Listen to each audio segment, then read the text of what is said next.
Hello guys, welcome back to my channel Indian teen trader. आज हमने trade लिया था और हमारे ट्रेड में हमारा टारगेट भी अचीव हो चुका है। तो सबसे पहले मैं आपको पोजीशंस दिखा देता हूँ। पोजीशंस में आपको दिख रहा होगा 686। तो अभी यहाँ पे अगर मैं अपना ब्रोकरेज भी हटा दूँ तो कुछ 600 रुपये का तो प्रॉफिट हुआ ही है। प्रॉफिट काफ़ी छोटा है मुझे पता है, लेकिन मैं उसका आप लोगों को रीज़न बताता हूँ कि एक्चुअली क्या है, ठीक है ना। तो सबसे पहले अपन लोग आ जाते हैं यहाँ पे। यहाँ पे मैंने क्या देखा, सुबह सुबह मार्केट काफ़ी डाउन ट्रेंड में था और ये तो पक्का ही था कि अगर गैप डाउन खुलेगा, गैप डाउन मार्केट खुलेगा तो 110% उसको नीचे जाना ही है। अब देखो एक नॉलेज की बात देखिए, नॉलेज की बात देखिए कि मार्केट इतनी लंबी रैली कर चुका है, ठीक है ना। मार्केट कहाँ से रैली किया है ये भी मैं आप लोगों को दिखा देता हूँ। 1 आवर टाइम फ्रेम पे आते हैं। 1 आवर जो कल मार्केट ने इतना बढ़िया हाई लगाया, उसके पीछे का रीज़न क्या है मैं वो आपको दिखाता हूँ। ये आपको ट्रायंगल पैटर्न दिख रहा है, ये इसे कहते हैं अपन लोग ट्रायंगल पैटर्न, ठीक है ना।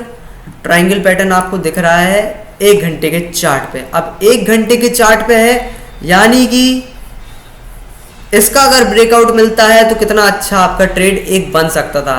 लेकिन ये हम लोगों के बस की बात नहीं है, ये उनके बस की बात है जिनके पास काफ़ी फंड है, ठीक है ना। तो ये चीज़ है। तो यहाँ पे अगर हम फिबोनाची लगाते हैं तो फिबोनाची से आपको ये देखने को मिलेगा, ठीक है। फिबोनाची से आपको ये देखने को मिलेगा, क्या देखने को मिलेगा कि भाई ये इसका टॉप था, ठीक है, और टॉप के बाद ये रिट्रेस करना स्टार्ट कर दिया है। और रिट्रेस करना जब कोई भी स्टॉक, कोई भी इंडेक्स स्टार्ट करता है तो वो आके 2 पॉइंट्स पे रुकता है। ये इंपॉर्टेंट है, देख लीजिए, कोई नहीं बताएगा। ये ना तो किसी किताबों में लिखा है और ना ही कोई अपनी ट्रेनिंग में सिखाता है। मैं आपको फ्री में बता रहा हूँ कि जब भी कोई स्टॉक रिट्रेस करना स्टार्ट करता है तो 0.5 और 0.618 पे जाके वो रुकता है। समझ रहे हो आप लोग?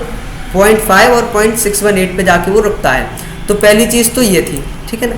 और ये वाला जो था टाइम फ्रेम वो भी मैंने आपको बता दिया, ठीक है। अब आ जाते हैं अपन लोग फ्यूचर्स के चार्ट पे। फ्यूचर्स के चार्ट पे मैंने क्या देखा, 1 मिनट टाइम फ्रेम पे आ जाते हैं। आज सुबह सुबह मार्केट खुला, मैंने कॉल्स शॉर्ट की थी, कॉल्स मैंने शॉर्ट की थी, ठीक है, 32 रुपये के हिसाब से, 30 रुपये के हिसाब से।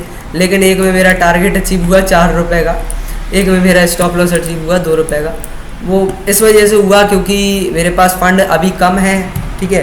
तो आपको पता है कम फंड में हम ऑप्शन सेलिंग नहीं कर सकते। ऑप्शन सेलिंग के लिए हमें लार्ज अमाउंट में फंड चाहिए होगा, ठीक है। तो आ जाते हैं अपन लोग, देखते हैं। फिर उसके बाद मैंने क्या देखा, मैं मार्केट में घुसा, मैंने क्या देखा, मैंने ये देखा, ये देखिए, ये एक ट्रेंड लाइन बनी है 1 2 3 और यहाँ पे इसको ब्रेक किया गया है। अब ब्रेक करने के बाद मैंने बाइंग साइड पे ट्रेड क्यों नहीं लिया? ब्रेक करने के बाद तो मुझे बाइंग साइड पे ट्रेड लेना चाहिए था ना। यहाँ तो मैंने शॉर्ट किया था बैंक निफ्टी को, ये देखिए आप, सेलिंग प्राइस, बाइंग प्राइस, तो मैंने शॉर्ट किया था।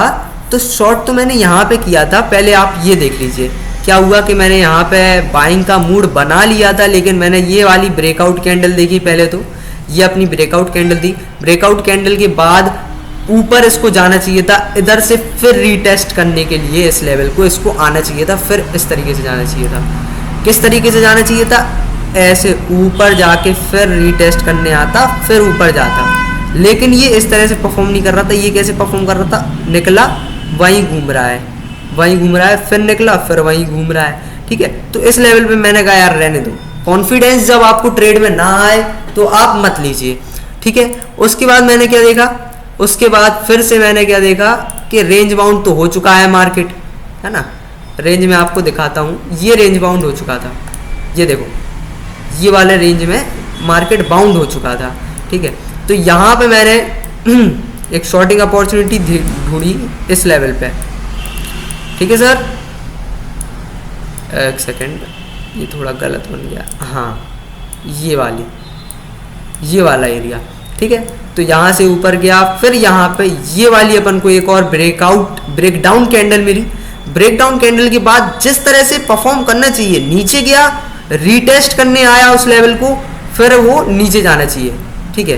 तो ये होना चाहिए था, यही हुआ अपने साथ। तो अपन ने यहाँ पे ट्रेड ले लिया। अपन ने शॉर्ट कितने टाइम पे किया? अपन ने किया 11:24 पे शॉर्ट किया है। 11:24 पे ट्रेड बुक में दिखा देता हूँ आप लोगों को। ये मैंने शॉर्ट कर रखा है 11:23 पे। 11:23 कहाँ है भाई? 11:23 यानी कि इस वाली कैंडल पे मैंने शॉर्ट किया था। एक सेकेंड, आज एक काफ़ी अच्छा शॉर्टिंग डे है। देखिए आप लोग, मार्केट अभी भी उसी डायरेक्शन में मूव कर रहा है जो मैंने एनालिसिस की थी, ठीक है। लेकिन अपन लोग काफ़ी जल्दी निकल गए, ठीक है ना, कोई बात नहीं, जो मिला वही काफ़ी है, ठीक है। यहाँ से आ जाते हैं तो ये अपन को देखो अब। फिर उसके बाद वॉलेटिलिटी के कारण मार्केट ने 2 बार मेरे एसएल हिट करने की कोशिश की, लेकिन कर नहीं पाया। ये मेरा स्टॉप लॉस था, ये मेरा टारगेट था, ठीक है ना। तो एसएल हिट 2 बार करने की कोशिश की, लेकिन कर नहीं पाया, ठीक है। अब इस ट्रेड में आप देखिए कितने टाइम तक मार्केट वहीं घूम रहा है, ऊपर या नीचे जा ही नहीं रहा है, बल्कि एसएल बार ट्रिगर होने का। तो यहाँ पे क्या था जो मुझे, आपको क्या लगता है कि यहाँ पे मैं सेटअप की वजह से विन हुआ हूँ? यहाँ पे जो मुझे प्रॉफिट हुआ वो सेटअप की वजह से हुआ है? नहीं सर, यहाँ पे मुझे प्रॉफिट हुआ है माइंडसेट की वजह से, ठीक है। माइंडसेट आपको मार्केट में अच्छा रखना पड़ेगा। आप खुद बताइए कि उसके बाद मैं ये भी बताऊंगा कि भाई माइंडसेट अच्छा रखना है, बोल तो दिया तुमने, कैसे रखना है ये तो बताओ, ठीक है।